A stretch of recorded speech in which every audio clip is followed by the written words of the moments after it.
اعوذ باللہ من الشیطان الرجیم بسم اللہ الرحمن الرحیم وقالوا كونوا هودا او نصارى تهتدوا قل بل ملة ابراہیم حنیفا وما كان من المشركين قولوا آمنا بالله وما أنزل إلينا وما أنزل إلى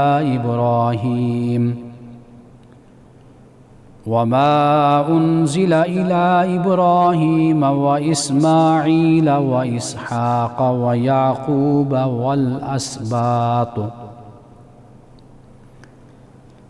والأسباط وما أوتي موسى وعيسى وما أوتي النبيون من ربهم لا نفرق بين أحد منهم ونحن له مسلمون فإن آمنوا بمثل ما آمنتم به فقد اهتدوا وَإِن تَوَلَّوْا فَإِنَّمَا هُمْ فِي شِقَاقٍ فَسَيَكْفِيكَهُمُ اللَّهُ وَهُوَ السَّمِيعُ الْعَلِيمُ صدق اللہ العظیم۔ اور وہ کہتے ہیں کہ یہودی یا نصرانی بن جاؤ تاکہ ہدایت پاؤ۔ کہہ دو بلکہ ہم تو ابراہیم کے راستے پر ہیں جو یکسو تھے اور مشرک نہ تھے، کیونکہ ہم ایمان لائے اللہ پر، اس پر جو ہماری طرف نازل ہوا، اس پر جو ابراہیم، اسماعیل، اسحاق، یعقوب اور اسباط پر نازل ہوا، یعنی ذریت پر، اور اس پر جو انبیاء کو ان کے رب کی طرف سے دیا گیا۔ ہم ان میں سے کسی کے درمیان فرق نہیں کرتے اور ہم اسی کے فرما بردار ہیں۔ پس اگر وہ بھی اس چیز پر ایمان لے آئیں جس پر تم ایمان لائے ہو تو وہ ہدایت پا گئے، اور اگر وہ منہ موڑیں تو وہ درپے مخالفت ہیں۔ پس اللہ تمہیں ان کے شر سے کافی ہے۔ وَهُوَ السَّمِيعُ الْعَلِيمُ، اور وہ سب کچھ سننے والا، جاننے والا ہے۔ ناظرین کرام، پروگرام الکلام میں میں آپ کو خوش آمدید کہتا ہوں۔ آج ہم نے سورۃ البقرہ کی 3 آیات 135، 136 اور 137 اس کی تلاوت اور ترجمہ پیش کرنے کا شرف حاصل کیا ہے۔ میں نے ایک پروگرام میں بلکہ کل ہی آپ سے یہ گزارش کی تھی کہ آپ اگر قرآن مجید اپنے سامنے رکھ لیں گے، بے شک ترجمے کا قرآن ہو، تو آپ ساتھ ساتھ دیکھتے جائیں گے تو آپ کو اس سے کافی فائدہ ہوگا۔ ایک ہے سننا اور ایک ہے تعلیم لینا، یعنی سیکھنا۔ تو اس میں یہ فرق ہوتا ہے۔ تعلیم کا یہ فائدہ ہوتا ہے کہ آپ خود پھر آہستہ آہستہ اس قابل ہو جاتے ہیں کہ آپ خود کفیل اس طرح ہو جاتے ہیں کہ آپ خود پڑھ سکتے ہیں، یعنی عربی کو، اور آپ سمجھ سکتے ہیں۔ اب آئیے دیکھیے کہ سورۃ البقرہ کی آیت نمبر 135۔ مدینہ کے یہود و نصارہ یہ مسلمانوں کو اپنے مذہب کی طرف بلاتے تھے، یعنی یہ دونوں فرقے حضرت ابراہیم علیہ السلام کو اپنا مذہبی باپ کہتے تھے۔ یہ الفاظ ہمیں انجیل میں اور تورات میں بھی ملتے ہیں کہ وہ یہ دعویٰ کرتے تھے کہ ابراہیم علیہ السلام مذہب میں ہمارے باپ ہیں، ہمارے رہنما ہیں، ہمارے سردار ہیں، ہمارے بڑے ہیں۔ لیکن ایک تو معاملہ یہ ہے کہ قرآن پاک نے جیسے بیان کیا وقالت الیہود لیست النصارى علی شیء وقالت النصارى لیست الیہود علی شیء، کہ نصارہ کہتے ہیں کہ یہود کسی دلیل پر نہیں کھڑے ہوئے، یہود کہتے ہیں نصارہ کسی دلیل پر نہیں کھڑے ہوئے، ان کی آپس میں چپ کلش ہے، لیکن دعوے دار دونوں یہ ہیں کہ ابراہیم ہمارے بڑے ہیں۔ تو قرآن مجید یہ بتاتا ہے کہ جو تعلیمات ہیں وہ حضرت ابراہیم کی کیا تھی، یہ سب سے اہم بات ہے، اس کو دیکھا جائے۔ تعلیمات ان کی توحید پر مبنی تعلیمات تھی، وہ یکسو تھے، وہ یہودی نصرانی نہیں تھے، نہ وہ مشرک تھے، بلکہ وہ کیا تھے؟ وہ حنیفم مسلمہ تھے، رب کی طرف متوجہ تھے، اپنی خواہشات سے بلند ہو کر، ادھر ادھر کے فرقوں سے بلند ہو کر وہ صرف اپنے خدا کے فرما بردار تھے۔ اب دیکھیے کہ انجیل میں حضرت مسیح علیہ السلام کا یہ فرمان موجود ہے، فرمایا کہ میں ابراہیم کے خدا کی عبادت کرنے آیا ہوں۔ یہ حضرت مسیح علیہ السلام فرما رہے ہیں کہ میں خدا جو ابراہیم کا خدا ہے، یعنی ابراہیم کے خدا کی، یعنی یہ اشارہ توحید کی طرف ہے کہ ابراہیم جس خدا کی عبادت کرتے تھے میں بھی اسی خدا کی عبادت کرتا ہوں۔ تو لہٰذا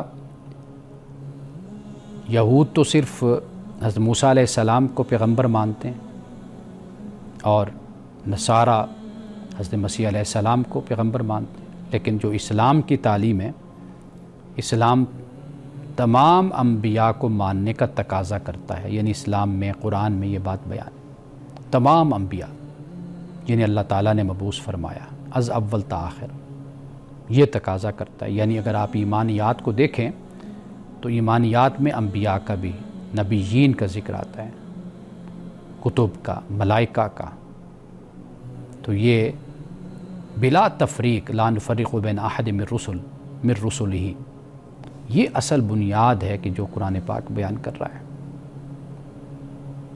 اس لیے تفریق نہیں ہے، تمام جو اللہ کے پیغمبر ہیں ان پر ایمان لانا یہ لازم اور ضروری ہے۔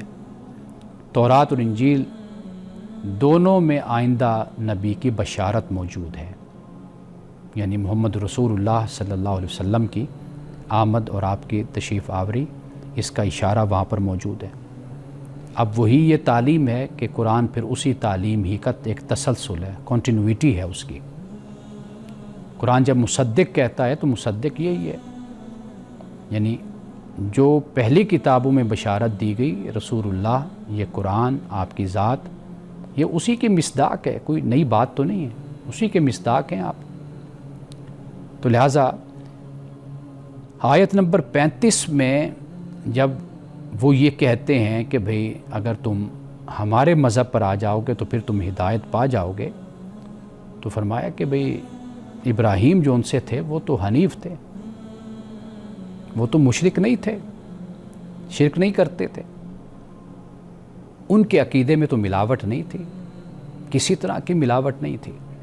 تو لہٰذا پھر آپ یہ بھی دیکھیے کہ زمانہ ہزاروں سال پہلے حضرت ابراہیم علیہ السلام ہے، حضرت موسیٰ سے، حضرت عیسیٰ سے، ذرا اس زمانے کا جائزہ لے لیں تو یہ جو الفاظ ہیں، یہ جو عنوانات ہیں، یہ تو بعد میں آنے والوں کی تخلیق ہے نا۔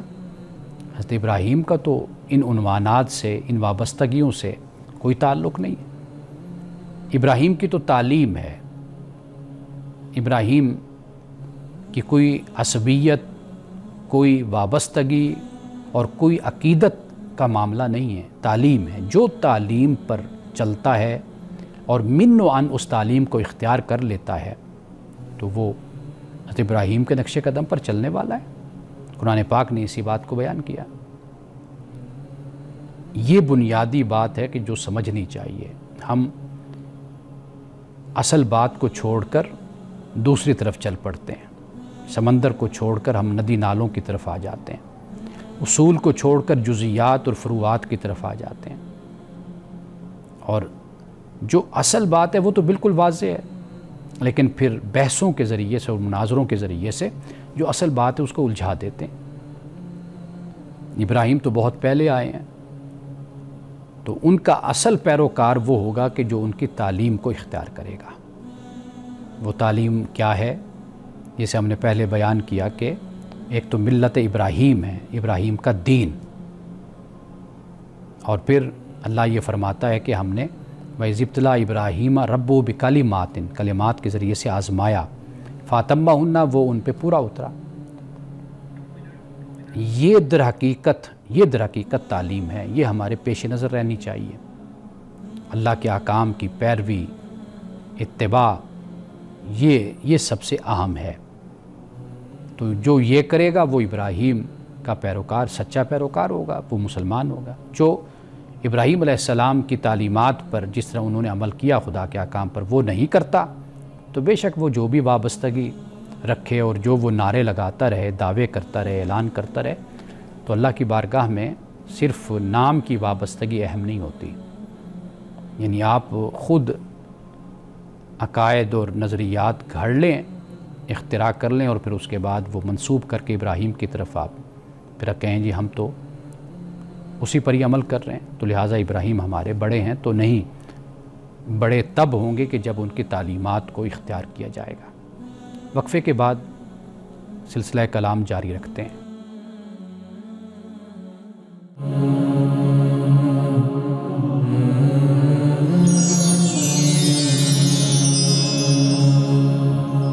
اب آئیے آیت نمبر 36 کی طرف۔ اللہ سبحانہ و تعالیٰ نے واضح طور پر اس بات کو بیان کر دیا کہ آپ یہ کہہ دیں، یعنی سارے مسلمان اور مومن، اور وہ کیا ہے کہ بھئی ہم اجتماعی طور پر، قولو کے الفاظ ہیں، یعنی جمع کا صیغہ ہے، سب مسلمان، سب سے یہ خطاب ہے۔ جب حضور علیہ الصلوۃ والتسلیم سے فرمایا جاتا ہے تو پھر کل کہ آپ کہہ دیجئے۔ جب قولو ہو تو یہ در حقیقت پوری جماعت مسلمین، امتم مسلمۃ لک، جو حضرت ابراہیم علیہ السلام کی دعا تھی، یہ امت مسلمۃ لک حضرت اسماعیل علیہ السلام کی دعا تھی کہ ایک ایسی جماعت جو تیری فرما بردار ہو، مسلمہ ہو۔ اب یہ جو مسلمہ ہے، امت مسلمہ، جماعت مسلمہ، اب یہ سب کے سب یہ بیان کر رہے ہیں، کہتے ہیں کہ ہم تو اللہ پہ ایمان لائیں، اور جو ہماری طرف نازل ہوا یعنی قرآن ہے، اور جو ابراہیم، اسماعیل، اسحاق، یعقوب، پھر آگے جو ان کی ذریت حضرت یوسف ہیں، بنیامین ہیں، اور پھر تمام پیغمبر جن میں حضرت موسیٰ بھی ہیں، حضرت ہارون بھی ہیں، حضرت داود ہیں، زکریا ہیں، حضرت یحییٰ ہیں، حضرت سلیمان ہیں، یہ سب کے سب پیغمبر، حضرت یحییٰ یعنی حضرت مسیح۔ تو یہاں پر یہ فرمایا کہ اسباط سے مراد ذریت ہو جاتے، تو ہم تو سب پر ایمان لائیں، اور پھر خاص طور پر حضرت موسیٰ اور عیسیٰ کا ذکر بھی یہاں پر کر دیا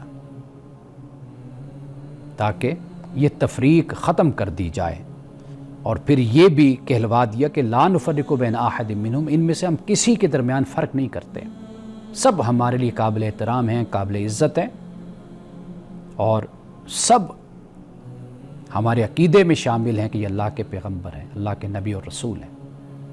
اب یہ بات یہاں پر بیان کر دی گئی، اور فرمایا کہ وَنَحْنُ لَهُ مُسْلِمُونَ، اور ہم تو اسی کے فرما بردار ہیں۔ یہ فرما برداری پیدا کرنی چاہیے، گروہ نہیں، اس بنیاد پر کہ یہ ہمیں ایک اعزاز اور برتری حاصل ہو گئی کہ ہمارا یہ گروہ ہے اور اس کا نام یہ ہے۔ اللہ تعالیٰ کو عنوان، نام، گروہ، اس سے غرض کوئی نہیں ہے۔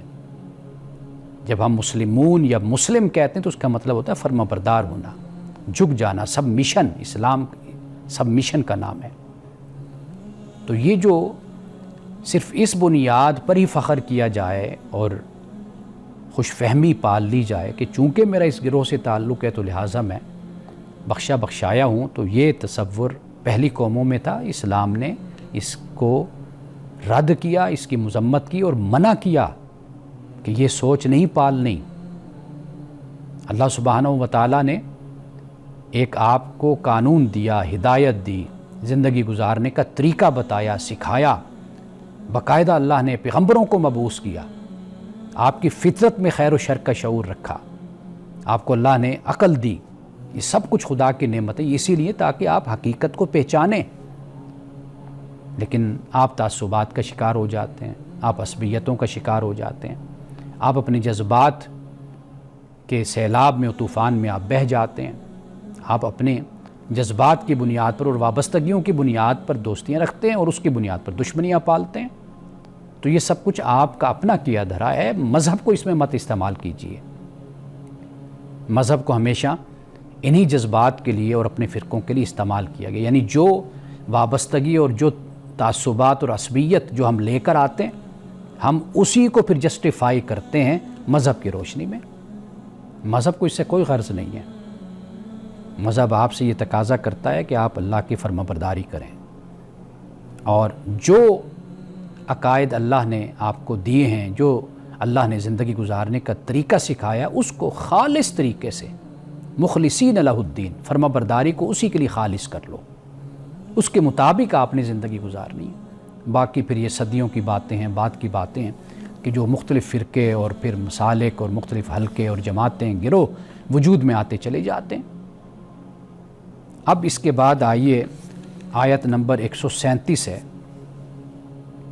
اس میں یہود و نصارہ کے لیے واضح ثبوت یعنی یہ بیان کر دیا گیا ہے، اور اصل کیا ہے؟ وہ وحی ہے، اللہ کی وحی، اللہ کا کلام جو اللہ نے نازل کیا، جس طرح حضرت موسیٰ پہ، حضرت عیسیٰ پہ نازل ہوا، اسی طرح محمد رسول اللہ پہ نازل ہوا۔ فرمایا اس کی طرف اصل میں تم لوٹو، یہ ہے اصل، یہ ہر طرح کی ملاوٹ سے پاک ہے جو اللہ کی وحی ہے۔ اور یہ بھی بتا دیا کہ بِمِثْلِ مَا آمَنْتُمْ بِهِ فَقَدْ اهْتَدَوْا، مثل کا جو لفظ استعمال کیا یعنی کہ قرآن مجید میں وہی پیغام ہے کہ جو حضرت موسیٰ اور حضرت عیسیٰ کی تعلیمات میں تھا، وہی پیغام ہے یہاں پر، کوئی اس میں فرق نہیں ہے۔ قرآن کو مہیمن اس لیے کہا کہ اگر زمانے بیتنے کے ساتھ اگر کوئی تبدیلی اور کوئی اس طرح کا معاملہ ہوا، کوئی تحریف ہو گئی، تو قرآن مہیمن نگران ہے، نگہبان ہے، اس کی اصلاح کر دیتا ہے۔ اور بہت کچھ ہے کہ جو پہلی کتابوں میں اور قرآن میں مماثلت بھی ہے، احکام میں، اور بہت جگہوں پر قرآن پاک نے پھر وہ حکم کہ جس کو بدل دیا گیا، اس کی شکل بدل دی گئی، تبدیلی کر دی گئی، اپنے وقت کے اور اپنے مذاہب کے علماء نے، فقہا نے، تو پھر قرآن نے اس کو واضح کر دیا کہ یہ حکم اس طریقے سے ہے۔ اب اس کے بعد آئیے آیت نمبر 138 پر تو انشاءاللہ ہم کل کے پروگرام میں بات کریں گے، کیونکہ اس میں بیپٹزم کا ذکر ہے، بپتسمہ کا، جو یہودیت میں بھی اور مسیحیت میں بھی پھر یہ آیا۔ اس مسئلے کو اللہ تعالیٰ نے ایک آیت میں واضح کیا، چونکہ یہ ذرا تفصیلی گفتگو ہے تو میں کل انشاءاللہ اس پر ذرا تفصیل سے بات کروں گا۔ تو آج جو ہم نے بات کی ہے آیت نمبر 137 کی روشنی میں، ایک دفعہ میں اس کا ترجمہ پڑھ دیتا ہوں تاکہ بات واضح ہو جائے کہ جو میں نے اس کی تفسیر اور اس کی تشریح میں نے کی ہے وہ آپ پر مزید واضح ہو جائے۔ فرمایا کہ فَإِنْ آمَنُوا، پھر اگر وہ بِمِثْلِ مَا آمَنْتُمْ بِهِ فَقَدْ اهْتَدَوْا، پھر اگر وہ اس چیز پر ایمان لے آئیں جس پر تم ایمان لائے ہو، تو وہ ہدایت پا گئے۔ وہ کیا ہے؟ وہ قرآن ہے، وہ رسول اللہ کی نبوت ہے، تو پھر وہ منزل کو پا گئے، وہ ہدایت ان کو مل گئی۔ وَإِنْ تَوَلَّوْا، اور اگر انہوں نے منہ موڑ لیا، سرکشی اختیار کر لی، تو فرمایا کہ پھر فَإِنَّمَا هُمْ فِي شِقَاقٍ، وہ مخالفت میں۔ یہ بہت اہم جملہ ہے کہ وہ پھر مخالفت میں، یعنی کہ جیسے انسان مخالفت برائے مخالفت کرتا ہے نا، دشمنی برائے دشمنی، یعنی ایسا ہوتا ہے انسان کی عقل ہی بند ہو جاتی ہے۔ وہ اس طریقے سے اس شقاق میں مبتلا ہوتا ہے۔ تو قرآن نے کہا کہ اگر یہ نہیں ایمان لاتے، اتنی ہدایت واضح کرنے کے باوجود احکام واضح ہو گئے، یہ بھی معلوم ہو گیا کہ قرآن مجید گزشتہ کتابوں کا تسلسل ہے، لیٹسٹ ورژن آپ اس کو کہہ لیجیے، یہ ہے، تو اس کے باوجود بھی اگر ان کا یہی رویہ ہے، تو فرمایا پھر وہ پھر مخالفت میں اور دشمنی میں ہیں، بس اسی میں وہ تعصب میں مبتلا ہیں۔ تو پھر یہ بھی فرما دیا کہ اللہ تمہیں ان کے شر سے کافی ہے، یعنی پھر ان کی جو مخالفت اور دشمنی ہے تو پھر جو کچھ بھی وہ تم سے کر رہے ہیں تو وہ کسی اصول پر، کسی دلیل پر تو کھڑے ہوئے نہیں ہیں، تو لہٰذا اللہ آپ کی حفاظت کرے گا، تم مسلمانوں کو بھی بچائے گا، کافی ہے۔ کیوں؟ اس لیے کہ دلیل کے مقابلے میں دلیل ہوتی ہے، نہیں ہے تو اب اس مخالفت برائے مخالفت کا کوئی اثر نہیں ہے۔ جس کے پاس علم ہے، دلیل ہے، وہ آگے بڑھتا چلا جاتا ہے۔ وَهُوَ السَّمِيعُ الْعَلِيمُ، اور وہ سننے والا، جاننے والا ہے۔ وقفے کے بعد آپ کے سوالات کی طرف ہم آتے ہیں۔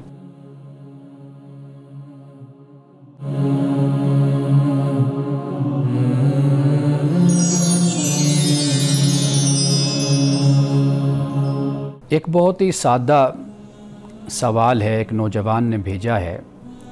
وہ سوال یہ ہے کہ ہم بالوں کو تیل لگاتے ہیں، آئلی کر لیتے ہیں، یا جیسے چہرے پر، یا ہم اپنے جسم کا مساج کر لیتے ہیں، پاؤں کا، ہاتھوں کا۔ ایک تو ان کے سوال کا ایک حصہ تو یہ ہے کہ بھئی اگر ہم وضو کے ساتھ ہیں اور پھر بالوں کو تیل لگاتے ہیں یا اپنا مساج کرتے ہیں تو کیا اس سے وضو ہمارا قائم رہتا ہے؟ ایک تو یہ اس کا حصہ بن جاتا ہے۔ دوسرا شاید وہ یہ بھی پوچھنا چاہتے ہیں کہ جیسے آئل ہوتا ہے، ہم اپنے چہرے پہ یا ہاتھوں پہ لگا لیتے ہیں، بالوں کو لگا لیتے ہیں، تو پھر ہم وضو کرتے ہیں تو وہ جو پانی ہے استعمال ہم کرتے ہیں، وضو کرتے ہیں، تو کیا ہمارا وضو ہو جاتا ہے؟ جسم پر تیل لگا ہوا ہے، یعنی جیسے سر پر، ہاتھوں پر، پاؤں پر۔ یہ دو حصے ہیں ان کے سوال کے۔ دیکھیے، وضو جو ٹوٹتا ہے نا، وہ یعنی جو نواقض وضو جن کو کہا جاتا ہے، جیسے انسان کے جسم سے جیسے ہوا نکل جاتی ہے، یا انسان واش روم جاتا ہے، چھوٹا پیشاب ہے، بڑا ہے، اس کی وجہ سے انسان کا وضو ٹوٹتا ہے۔ تو یہ اس کو مد نظر رکھنا چاہیے۔ تو لہٰذا اگر کوئی وضو کر کے بیٹھا ہے، تیل لگا رہا ہے، تو اس سے کوئی وضو نہیں ٹوٹتا۔ بنیادی باتیں ہمیں ذہن میں رکھنی چاہیے۔ اور اگر دوسرا حصہ دیکھیں کہ بھئی ہم وضو کرتے ہیں، تیل لگایا ہوا ہے، تو تیل لگا کر وضو کرنے سے وضو ہو جاتا ہے، یعنی جو تیل ہے وہ آپ کی جلد تک پانی پہنچانے میں کوئی رکاوٹ نہیں بنتا۔ تو لہٰذا اس کا جو سمپل اور سادہ جو اس کا جواب ہے وہ یہ ہے کہ وضو ہر حال میں ہو جاتا ہے۔ اب میرے پاس ایک سوال ہے کہ جو میں چاہوں گا کہ اس کو میں ذرا تفصیل کے ساتھ اس پر میں بات کروں۔ اگر آج نہ ہوئی تو پھر اگلے پروگرام میں بھی ہم اس پر بات کر سکتے ہیں تفصیل کے ساتھ۔ وہ یہ ہے کہ اسلامی بینک یہ منافع کماتے ہیں، تو پھر یہ سود سے کیسے مختلف ہو جاتا ہے، ربا سے؟ یہ ایک سوال ہے۔ لیکن میں اسلامی بینک یا غیر اسلامی بینک، اس پر میں اس سے ہٹ کر میں جو اصولی اور بنیادی بات ہے وہ میں آپ کو سمجھا دیتا ہوں، بتا دیتا ہوں۔ دیکھیے، قرآن پاک نے احل اللہ البیع وحرم الربا، قرآن نے کہا کہ بیع حلال ہے اور ربا حرام ہے۔ ان دونوں کا فرق ہمیں سمجھ لینا چاہیے۔ بیع ہے، اس میں نقل و حرکت ہے، اس میں گہما گہمی ہے، سرگرمی ہے۔ ربا میں استحصال ہے، سرگرمی نہیں ہے، یعنی سرمایہ کا استعمال، اس کی گردش، وہ ربا میں نہیں ہے۔ تو ہمیں اس بنیاد پر بات کو سمجھنا چاہیے، یعنی یہ طریقہ نہیں کہ ہم بیع اور ربا میں فرق نہ کریں، یا ہم یہ اسلامی بینک یا غیر اسلامی بینک کے مسئلے میں الجھ جائیں۔ بنیادی باتیں ہمیں ذہن میں رکھنی چاہیے۔ یعنی مثال کے طور پر نفع نقصان میں جو شراکت ہوتی ہے اور تجارت ہوتی ہے، یہ تجارت کو، اس مال کو، آپ کے منافع کو یہ صورت حلال کر دیتی ہے، نفع نقصان میں شراکت۔ اب اس کی بہت سی صورتیں بن جاتی ہیں، یعنی ایسا بھی معاملہ ہوتا ہے کہ جیسے دو پارٹنر ہیں، اکٹھے ٹائم دیتے ہیں، اکٹھے بیٹھتے ہیں، اکٹھا ان کا سرمایہ ہے، اب وہ محنت کر رہے ہیں صبح سے لے کر رات تک، شام تک۔ اب یہ نفع نقصان میں شراکت بھی ہے ان کی، اور وہ مل جل کے تجارت بھی کر رہے ہیں۔ ایک صورت یہ بن جاتی ہے کہ جس میں، جسے ہم مضاربت بھی کہتے ہیں، وہ یہ ہوتی ہے کہ سرمایہ ایک کا ہوتا ہے اور محنت دوسرے کی ہوتی ہے. یعنی مثال کے طور پر میں اپنی علمی، تعلیمی اور تحقیقی سرگرمیوں سے وقت نہیں نکال پاتا، لیکن میرے پاس سرمایہ ہے. میں کسی کو کہتا ہوں کہ یہ میرا سرمایہ، آپ اس کو تجارت میں لگا لیں، یا آپ اس کو کاروبار میں استعمال کریں، یا اس سے آپ کاروبار شروع کر دیں، تو ہم ان شرائط پر تقسیم کر لیتے ہیں. محنت آپ کی ہے، سرمایہ میرا ہے، اور منافع اسی حساب سے، اور جو اس میں نقصان ہوگا وہ بھی ہم برابر برداشت کر لیں، یا کوئی پرسنٹیج مقرر کر لی جاتی ہے. تو ایسی جو صورتیں ہوتی ہیں وہ جائز ہیں، یعنی اس کو ہم مضاربہ کہتے ہیں. ایک صورت مشارکہ کی بھی ہوتی ہے. یعنی مشارکہ یہ ہے کہ نقصان سرمایہ کے تناسب سے برداشت ہوتا ہے، اور نفع جون سا ہے وہ پہلے سے طے شدہ تناسب سے تقسیم ہوتا ہے. یعنی یہ اس کو مشارکہ کہتے ہیں. یہ شراکت داری ہے، اس میں نفع ہو نقصان ہو دونوں کا امکان بھی ہے، اور یہ ایک لحاظ سے جو تقسیم ہو جاتا ہے تو یہ بھی حلال ہے. اصل جو چیز ہے نا وہ استحصال ہے، وہ جہاں پر بھی ہے وہ حرام ہے. یعنی ایک صورت یہ بنتی ہے کہ کلی طور پر جو نقصان ہے وہ ایک فریق اس کو اٹھائے، دوسرا فریق بالکل اس سے آزاد ہو. کوئی نقصان ہوتا ہے، وہ کہتا ہے کہ فائدہ تو میرا ہوگا، نقصان میں نے کوئی شراکت نہیں کرنی. یہ استحصال ہے، یہ حرام ہے، یہ ناجائز ہے، یہ غلط ہے. یعنی آپ کسی طرح بھی نقصان میں شریک نہیں، لیکن آپ نفع میں شریک ہیں. آپ فائدہ لیتے ہیں، لیکن دوسرا شخص وہ تباہ ہو جائے، وہ برباد ہو جائے، آپ کہتے ہیں نہیں مجھے بس سرمایہ سے غرض ہے. آپ کو منافع ہو یا نہ ہو، مثال کے طور پر مہینے کے بعد آپ نے ہر صورت میں مجھے 1,00,000 روپیہ آپ نے دینا ہے، چاہے اس دفعہ 25,000 منافع ہو، فائدہ ہو 50,000 کا ہو، آپ کچھ رکھیں نہ رکھیں، آپ نے مجھے یہ اتنی رقم آپ نے مجھے مہیا کرنی ہے. یہ استحصال ہے، یہ ناجائز ہے. اسی طرح جو سود پر، ربا پر جو پیسہ دیا جاتا ہے، یعنی اصل جو ربا ہے وہ تو یہی ہوتا ہے نا کہ روپے پر، پیسے پر کاروبار کیا جاتا ہے. یعنی مثال کے طور پر کوئی شخص اپنی ضرورت کے لیے آپ کے پاس آتا ہے، کسی کے پاس جاتا ہے. مثال کے طور پر ایسے بہت سے لوگ ہیں خدا کے بندے جو اس طرح کا کاروبار کر رہے ہیں، یہ بالکل ناجائز ہے. وہ یہ ہوتا ہے کہ بھئی آپ مجبوری سے گئے اس کے پاس، آپ نے کہا جی یہ میری مجبوری ہے، تو وہ کہتا ہے کہ میں آپ کو 1,00,000 دیتا ہوں، لیکن آپ ہر مہینے 1,00,000 یعنی جب تک نہیں دے پائیں گے ہر مہینے 1,000 روپیہ بڑھتا چلا جائے گا. تو آپ اضافہ کرتے چلے جاتے ہیں. اس بیچارے کے جو بھی حالات ہیں، جو بھی مشکلات میں ہے، اس سے قطع نظر آپ کو اس سے کوئی غرض نہیں ہے. اور ہم نے یہ دیکھا ہے کہ لوگ اس حوالے سے بہت پریشان ہوتے ہیں. یعنی ساری زندگی گزر جاتی ہے، وہ اس سود سے، اس ربا سے، اس استحصال سے باہر نہیں آ پاتے. جو لیا ہوتا ہے اس سے کہیں ڈبل وہ دے چکے ہوتے ہیں. وقفے کے بعد دوبارہ حاضر ہوتے ہیں.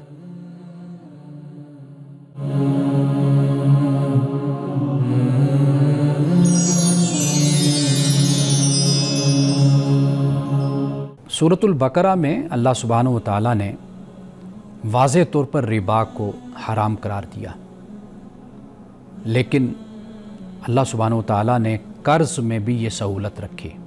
یہاں پر ہی جہاں ربا کا ذکر ہے، قرض کو بھی بیان کیا. فرمایا کہ جس نے آپ سے پیسہ لیا ہے، آپ اس سے اس کا تقاضا کر سکتے ہیں جتنا ہے. یعنی 1,00,000 روپیہ آپ نے دیا تو 1,00,000 ہی آپ تقاضا کر سکتے ہیں. لیکن یہ بھی فرمایا کہ بہتر یہ ہے کہ اگر یعنی ایک تو اس کو مہلت دو وسعت تک کہ وہ آسانی کے ساتھ آپ کو واپس کر سکے جو رقم اس نے آپ سے لی ہے، جو 1,00,000 روپے آپ سے قرض لیا ہے، وہ آپ کو سہولت تک اس کو وقت دو، مہلت دو، وہ واپس کرے.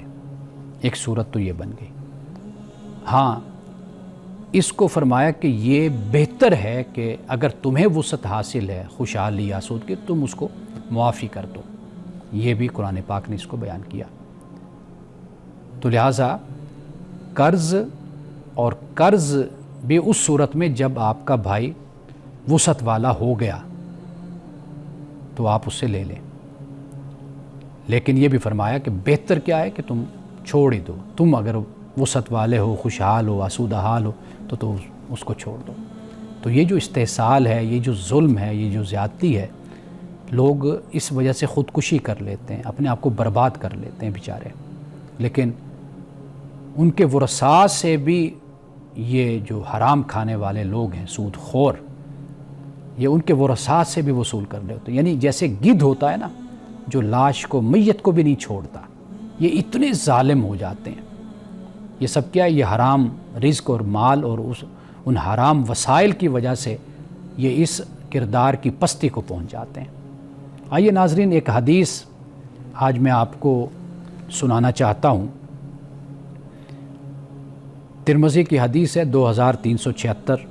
رسول اللہ نے فرمایا کہ 2 بھوکے بھیڑیے بھیڑوں کے ریوڑ میں اتنا نقصان نہیں پہنچاتے جتنا مال اور شہرت کی ہرس، یہ جو لالچ ہے، دیکھیے 2 چیزیں، مال اور شہرت، فرمایا اس کی جو لالچ ہے جتنا انسان کے دین کو یہ برباد کر دیتے ہیں نا، تو فرمایا کہ اتنا نقصان 2 بھوکے بھیڑیے بھیڑوں کے ریوڑ میں اتنا نقصان نہیں پہنچاتے۔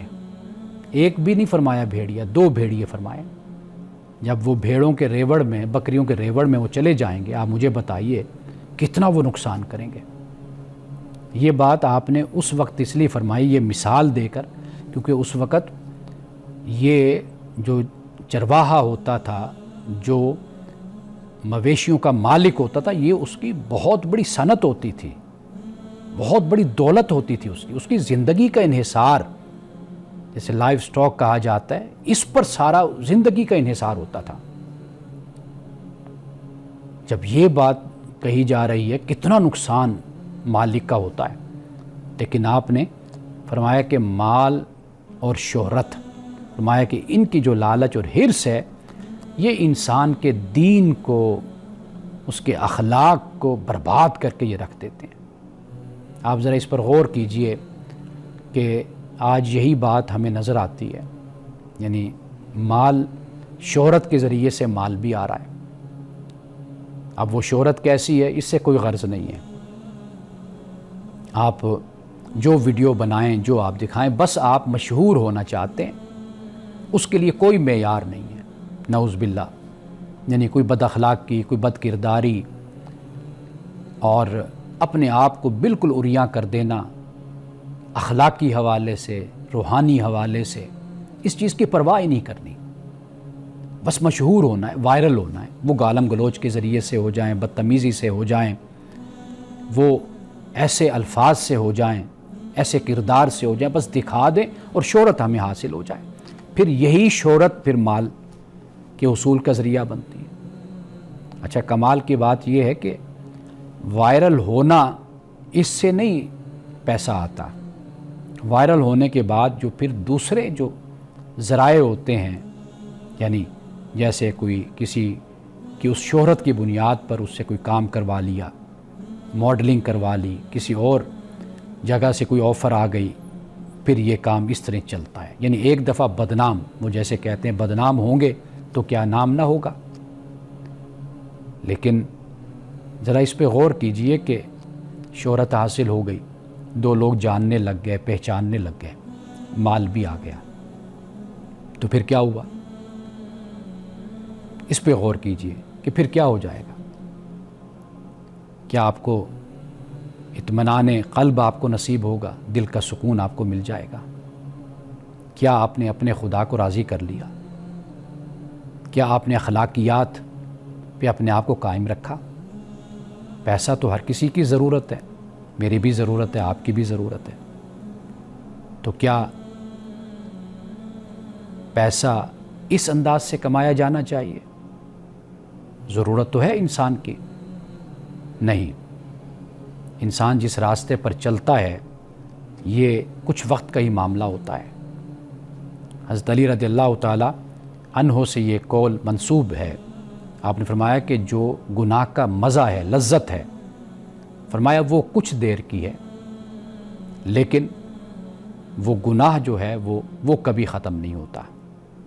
یعنی اس گناہ پر جو سزا ہے اور اس گناہ پر جو خدا کی ناراضگی ہے، نافرمانی پر، وہ چلتی رہتی ہے، وہ انسان کا قبر میں بھی انسان کے ساتھ ہوتی ہے اور پھر خدا کی بارگاہ میں آخرت میں بھی جواب دینا۔ یہ میں ان لوگوں کے لیے بات کر رہا ہوں کہ جو خدا سے ڈرنے والے ہیں، جن میں خشیت ہے۔ قرآن مجید بھی اسی بات کو بیان کرتا ہے کہ من اتبع ذکر و خشی الرحمن، کہ جو ذکر کی پیروی تو وہی کرتا ہے کہ جو رحمان سے ڈرتا ہے غیب میں، تو جس میں کوئی جذبہ ہوتا ہے، شوق ہوتا ہے، وہ اپنے آپ کو ایک بہتر انسان بنانا چاہتا ہے۔ تو میں یہ بات ان کے لیے کر رہا ہوں کہ یہ جو طریقہ کار آج ہمارے معاشرے میں چل چکا ہے نا، اس سے جو اہل علم ہیں، اہل دانش ہیں، جو واقعی علم کی بات کرنے والے ہیں، ان کی ویلیو، ان کی حیثیت معاشرے سے ختم ہو گئی ہے۔ رسول اللہ صلی اللہ علیہ وسلم نے یہ فرمایا کہ ہوتا کیا ہے؟ یہی ہوتا ہے کہ علم اٹھا نہیں لیا جاتا، لیکن جو بات کرنے والے ہیں علم کے اور مذہب کی، یہ وہ لوگ ہوتے ہیں جو کردار میں، اخلاق میں، علم میں پست ترین لوگ ہوتے ہیں، پھر اللہ ان کے حوالے لوگوں کو کر دیتا ہے۔ آج ہمارا معاشرہ اسی زوال کا شکار ہے، اسی پستی کا شکار ہے کہ راتوں رات شہرت اور راتوں رات پھر مال کمانا۔ رسول اللہ نے فرمایا کہ اس سے جو ایمان اور دین برباد ہوتا ہے، دو بھیڑیے اگر بھیڑوں کے ریوڑ میں گھس جائیں وہ اتنا نقصان نہیں کرتے۔ تو لہٰذا ہمیں اللہ تعالیٰ سے توبہ کرنی چاہیے اور ایسی شہرت سے پناہ مانگنی چاہیے اور ایسے مال سے پناہ مانگنی چاہیے کہ جس کے ذرائع غلط ہوں اور جس کے ذرائع ناجائز اور حرام ہوں۔ انہی الفاظ کے ساتھ اجازت دیجیے۔ السلام علیکم ورحمۃ اللہ وبرکاتہ۔